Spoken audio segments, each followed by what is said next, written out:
Has anyone ever noticed their reflection acting wrong? Not just a trick of the light or a passing shadow, but something deeper. Something that makes your skin prickle and your stomach twist. I wouldn't be posting this if I didn't need to know. Has anyone else ever had their reflection stop being them? It started small. The kind of things you'd shrug off when you're tired. I live alone in a tiny apartment. Just me, my cat, and my habits. Every morning I brush my teeth, I wash my face, and glance into the bathroom mirror without thinking. But lately, something has felt off. At first I thought I was imagining it.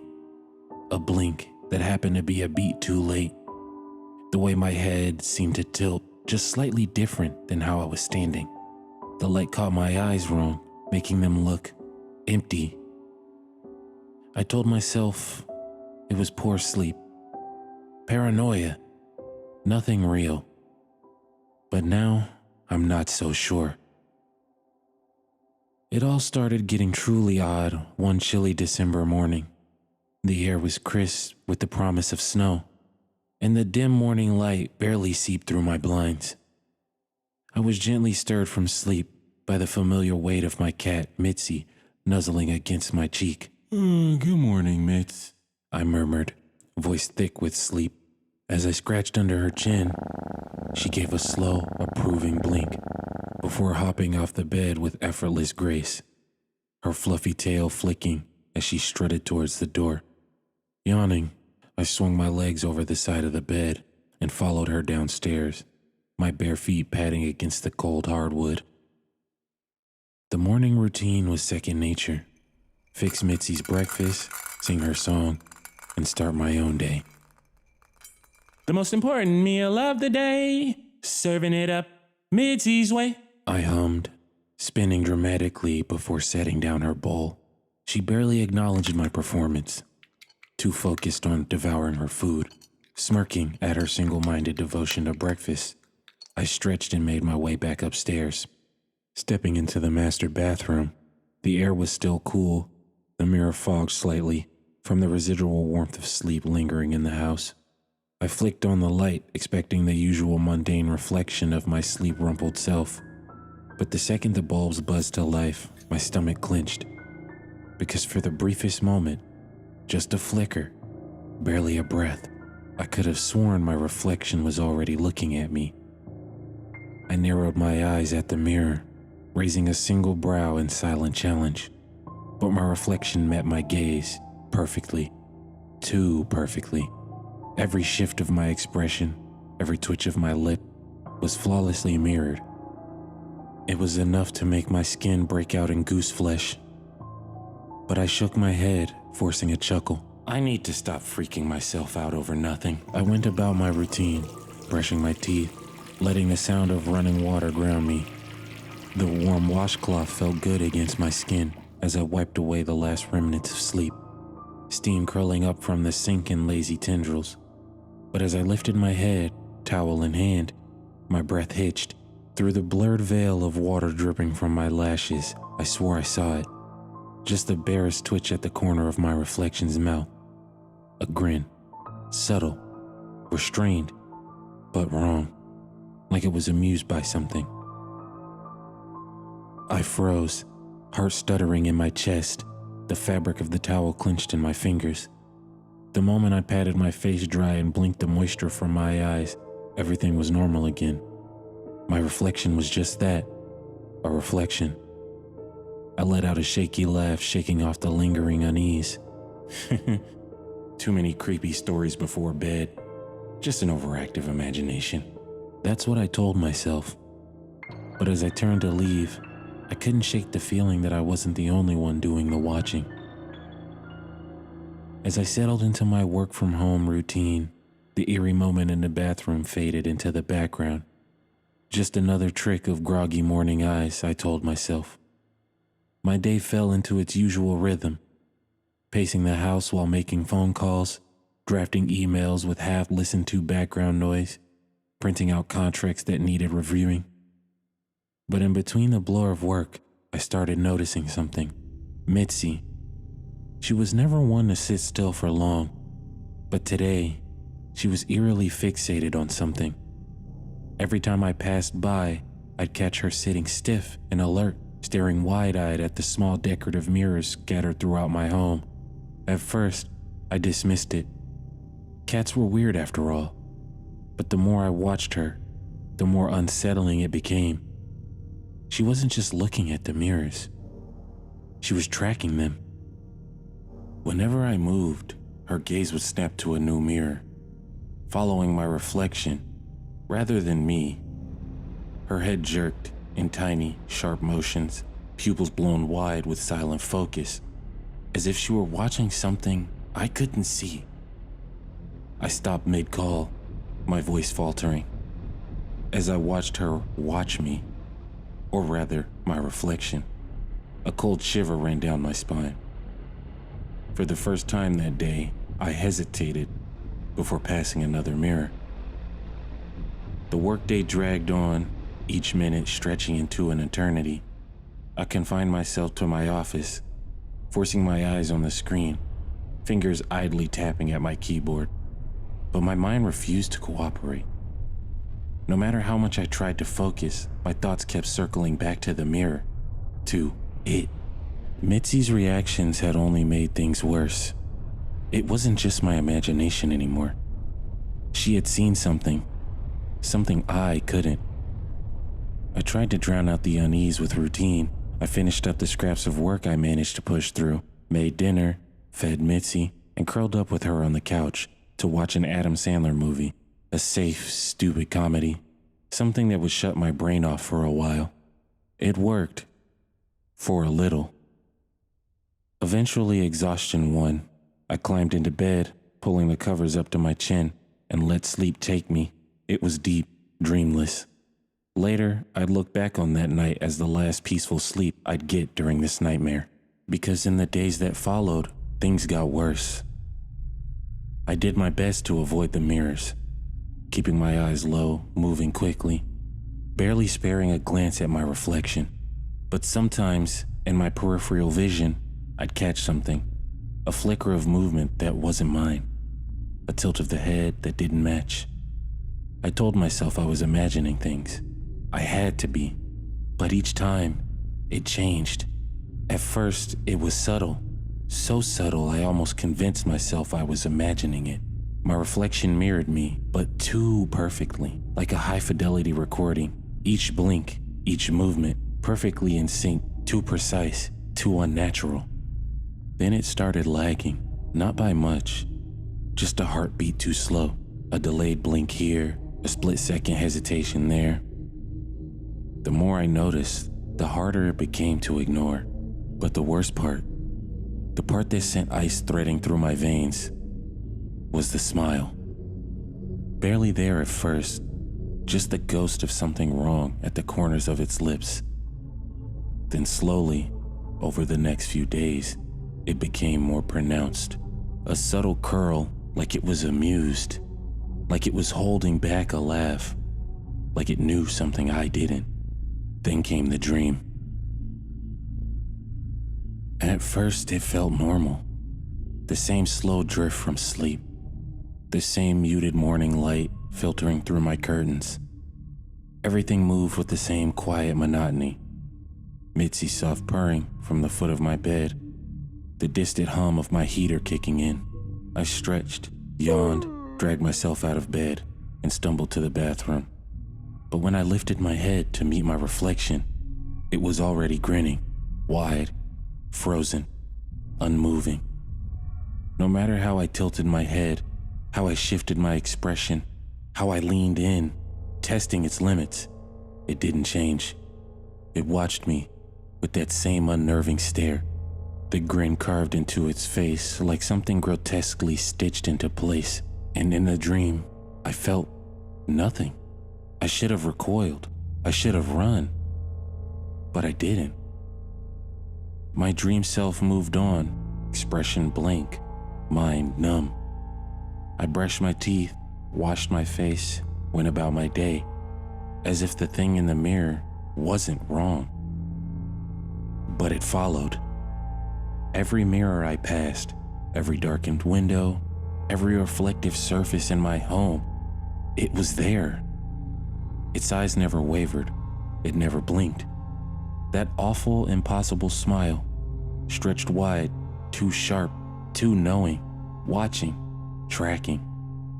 Then the hands came. First, just one, a single, pale hand, pressing against the glass, fingers twitching, like a spider's legs. Then another, and another.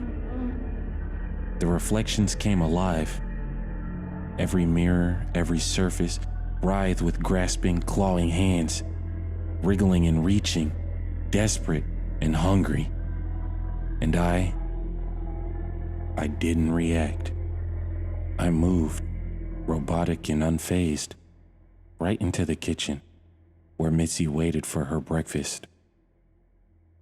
She meowed at my feet, oblivious to the horrors unfurling behind me. My hands moved on autopilot, pouring food into her bowl. Then I heard the screech. I turned, slowly, mechanically, like I already knew what I'd see. One of the hands had grabbed her. She twisted, yowling, claws lashing as she fought against the unrelenting grip. The reflection dragged her closer, pulling her tiny body towards its grinning, frozen face. The thing that looked like me, but wasn't. Mitzi howled, writhing, kicking, fighting. And just before she disappeared into the glass, she struck. Her claws tore into its face, raking deep across its left eye. The reflection screamed, a fractured, inhuman shriek. My own voice twisted into something unnatural, something wrong. It reeled back, clutching its wounded eye, and the hands lost their grip. Mitzi tumbled free, bolting under the table, vanishing in a blur of fur. Then, I woke up.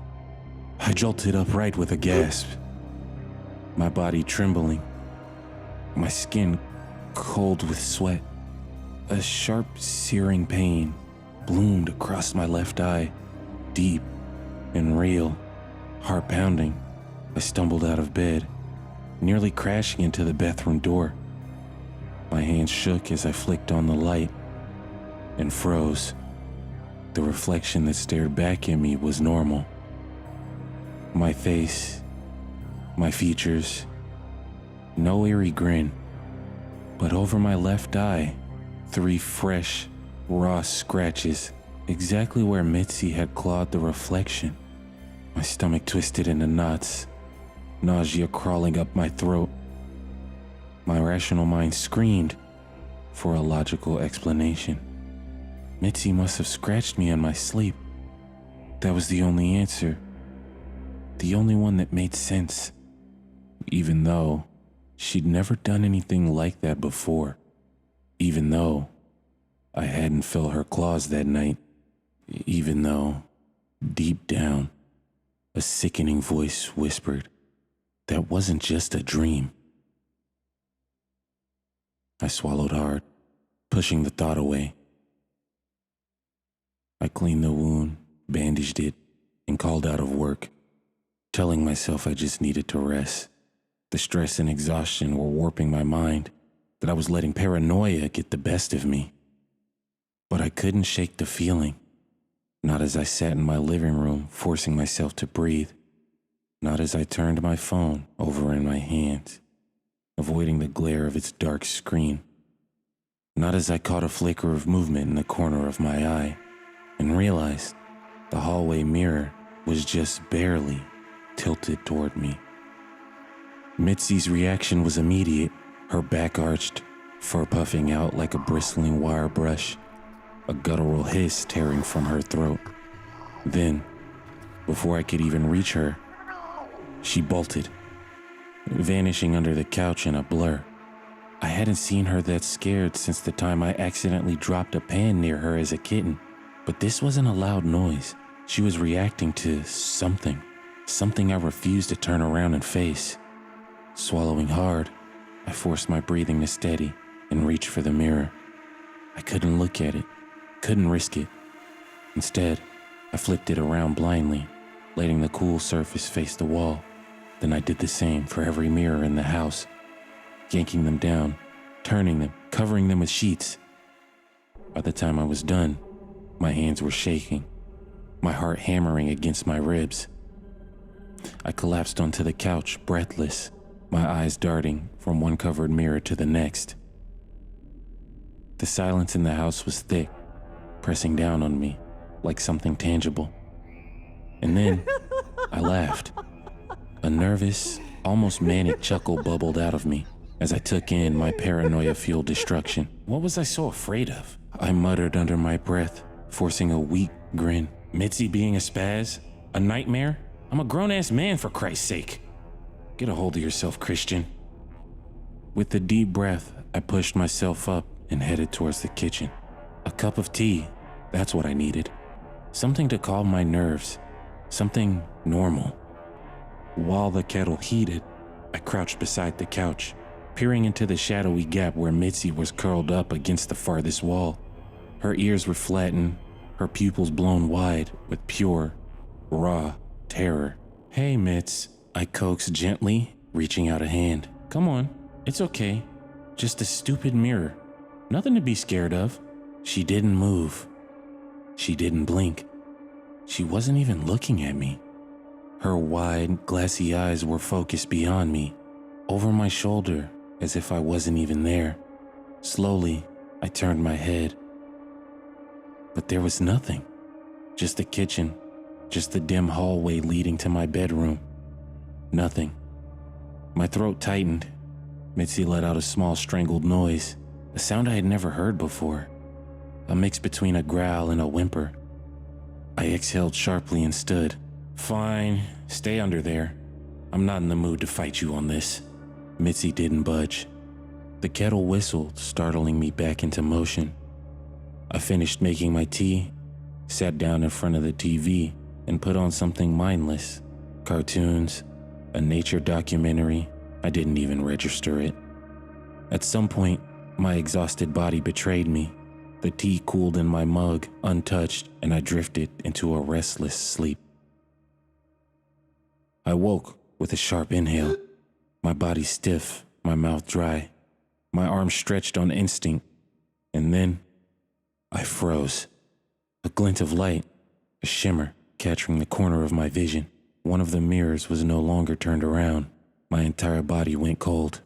Slowly, so painfully slow, I sat up, my eyes locked onto the uncovered mirror standing across the room. The reflection was normal, expected, standing the same distance away from the glass as me. I swallowed the growing lump in my throat. It's fine. It's normal. I took a tentative step forward. My reflection copied me exactly. Another step, still normal. A shaky breath left my lips. I ran a hand through my hair. I moved towards the mirror, reaching out to flip it around. But my reflection didn't. Its arm veered off course, twisting at an unnatural angle, and before I could react, it shot out of the glass. Cold fingers latched onto my wrist, a vice grip, a pull. I barely had time to suck in a breath before it yanked me forward, slamming me against the mirror frame with a force that rattled my skull. My free hand scrabbled against the wall, trying to find something, anything to grab onto. The reflection pulled harder, dragging me forward, my arm sinking past the glass, as if the mirror were nothing but liquid. I shoved against the pull, my muscles burning with raw, desperate effort. Every fiber of my body screamed as I wrenched my arm free, staggering backward with ragged gasp. My skin burned where the thing had gripped me. The sensation seared into my flesh like a brand. No time to think, no time to breathe. My eyes darted around the room, locking onto the heavy candle sitting on the table. My fingers closed around the cool wax, and with every ounce of strength I had left, I swung. The mirror exploded, Glass shattered outward in a dazzling rain of splintered light. The thing's grip vanished as the shards hit the floor, its severed hand clattering against the wood. My breath hitched at the sight. It was still there, but now flat, two-dimensional, a reflection of a hand lying on the ground. The wrist ended in a perfectly clean, jagged break. My stomach twisted. It didn't stop. Fueled by panic, I tore through the house, grabbing every mirror in sight, smashing them, splintering them into dust. Each time I saw it, just for a fraction of a second, my reflection standing still, eyes blazing with fury. Seconds before I fractured it into 1,000 glittering pieces. Crash, another mirror down, another face obliterated into nothing. By the time I was done, my house was a graveyard of shattered glass. A thin, glistening sheet of reflective carnage coating the floors. My hands trembled, blood trickling from a dozen tiny cuts. My breath came in ragged gasps as I surveyed the damage. And then I realized my mistake. I had surrounded myself in reflections, countless shards of broken glass, each one still alive. The room shifted. Then I saw him. Not in one place, but everywhere. My reflection was no longer confined to a single mirror. He was in all of them. A million shattered versions of himself surrounding me from every angle. Looking up, looking down, his wide, gleeful eyes rolling back in ecstasy. And then the hands came. They reached for me from every direction, slipping out of the glass like shadowy tendrils, dozens of them. Fingers wrapped around my legs, my arms, my throat. I stumbled trying to pull away, but there was nowhere to run. I hit the ground hard, shards slicing into my palms. A choked scream ripped from my throat as more hands shot up, grabbing my chest, my face, my hair. Then they pulled. I sank into the glass. The shards weren't shards anymore. They were a liquid abyss swallowing me whole. I thrashed, kicked, screamed, but it was useless. The floor devoured me, the world warping, twisting. The last thing I saw before darkness took me was my own reflection. I don't know how long I was gone. When my vision returned, I was standing in my bathroom. The mirror was intact. The light above hummed softly, casting a pale glow over my shaking form. Then I saw him, my reflection. He stood where I stood, but he wasn't me. He was beaming. His eyes were alight with a sick, gleeful triumph. I swallowed hard, my voice hoarse. "What did you do to me?" The reflection's grin stretched impossibly wide, eyes twinkling with something dark and hungry. He tilted his head slightly, as if savoring the moment, watching me with a twisted sort of amusement. "What did I do to you?" He echoed, voice a perfect mimicry of mine, but wrong. "Oh, Christian, I just took my turn." My stomach dropped. He leaned in closer, pressing his hands against the other side of the glass. Fingers splayed, his breath fogging up the mirror. "You've been hogging this world for so long. Walking around, breathing, existing, while I've been trapped here, watching, waiting. You never noticed me, did you?" My breath hitched. My mouth was dry. "Not until I let you." The realization hit me like a lead weight to the chest. My reflection, this thing, had been there the entire time, always watching. I shook my head, my voice coming out as a hoarse whisper. No, this isn't real. You can't just—" "Oh, but I can." He interrupted smoothly, tapping the glass like he was scolding a child. "And I did." He stepped back, stretching his arms like he was settling into a brand new body. My body. He flexed his fingers, cracked his neck, then gave me a wicked smirk. Panic surged through me. "Let me out!" I lunged forward, slamming my fist against the glass. "You can't do this! This is my life!" The reflection only chuckled. Oh, Christian, He sighed, shaking his head like I was some pitiful thing. you really don't get it, do you? You're the reflection now. My breath hitched. I looked down at my hands. They were pale, washed out, slightly blurred at the edges, not solid. I gasped, scrambling to touch my face, but it was like touching nothing. I wasn't real anymore. I was just a mirror image. No, no, no! The reflection, the real Christian now, smiled wider and stepped back from the mirror, giving me a mock salute. Enjoy your stay. He purred. Don't worry, I'll take real good care of everything. He turned and walked away. As he moved towards the door, he stretched, rolling my shoulders, testing my fingers, like slipping into a perfectly tailored suit. Then, just before stepping out, he paused and glanced at the mirror one last time. He didn't say a word. He just winked at me. I screamed. I pounded on the glass, fist slamming over and over, making the surface tremble and quiver, but it didn't break. "Come back!" I howled, slamming harder, my vision blurring with panic. "Please! I can't be stuck in here!" But he didn't stop. He reached the bathroom door, placed his hands on the knob, and with one last cruel smirk, he turned off the light. The moment the lights went out, something changed. My body felt flat, two-dimensional, like I was being pressed into the glass, stretched into something that wasn't quite human. I thrashed. I screamed. I begged. My hands clawed at the glass, my voice breaking into raw, desperate sobs. "Please, please." Then, a fissure split through the mirror. Another. Then, the glass exploded, shards flying in every direction, pulling me down into a blinding abyss. I woke up screaming. I bolted upright, gasping for air, my hands shaking, my skin damp with cold sweat. My heart slammed against my ribs as I frantically looked around. My living room, my couch, the glow of the TV flickering softly in the darkness. My hands, solid, real. I let out a ragged breath, clutching my head. Just a dream. Just a dream.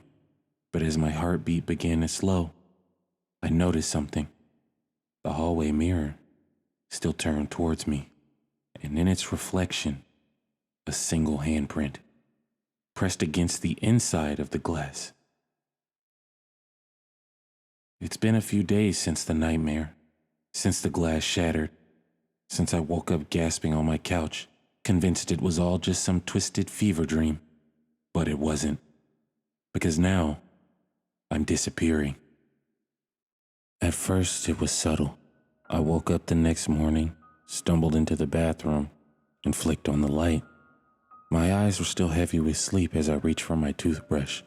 But then, I noticed it. Or rather, I didn't. I had no reflection. I froze, my breath catching in my throat. My hands trembled as I waved an arm, stepped forward, leaned in, but nothing. The mirror only reflected the bathroom behind me, as if I weren't even there. I ran from room to room, checking every mirror, every reflective surface in the house. Nothing, not even a flicker. It was as if I had been plucked from reality. It took me a while to notice my shadow was gone. I moved my hand, expecting it to stretch along the floor, but nothing. I stomped my foot. No sound. I screamed, but my voice felt muffled, like the air was swallowing it. And then, things got worse. Mitzi doesn't notice me anymore. At first, I thought she was just shaken from everything. Maybe hiding. Maybe avoiding me because of the stress in my voice, the unease in my movements. Then I saw her. She wandered the house looking for me, pacing from room to room, meowing, sniffing at the couch where I slept, her tail flicking in confusion. I called her name. I reached out to pet her. She walked right through my hand. It was like I wasn't even there. And I don't think I am. At first, I thought maybe I was still dreaming. Some kind of lucid nightmare I hadn't woken up from. But time kept passing. Days stretched on. I tried to leave the house. I can't. I ran to the windows, pounding on the glass, screaming for help. But no one looked. No one heard me. Outside, the world moved on without me, oblivious. I realized it wasn't just that I couldn't leave. No matter how many times I turned the doorknob, unlocked the deadbolt, kicked at the door, it won't budge. The windows won't open. The walls feel wrong. I don't even know if this will post. I don't even know if I'm really typing this, or if it's just another illusion. Another desperate trick my mind is playing on itself before I'm erased completely. I don't know how long I've been here. Maybe it's only been hours. Maybe it's been days. Maybe time doesn't work the same in here. I look outside and the world moves on without me.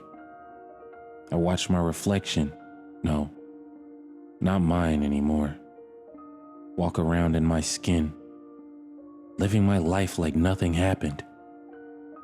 I see him feed Mitzi, answer my text, even smile at my coworkers through video calls. He looks comfortable, like he was always meant to be here. And me, I'm stuck in a reflection that no longer reflects anything. I'm so tired. I don't even know why I'm writing this. Maybe it's instinct. Maybe it's the last thing keeping me tethered to reality. Or maybe it's already too late. I can still feel myself. I can still move, still see, still think. But the world is losing me. And I don't know how much longer I have. But before I go, before I lose myself entirely, let me leave you with this. If your reflection feels off, if it lingers too long, if it smiles when you don't, ignore it. Never let it know you've noticed. Never look too closely. And whatever you do, don't let it take your place.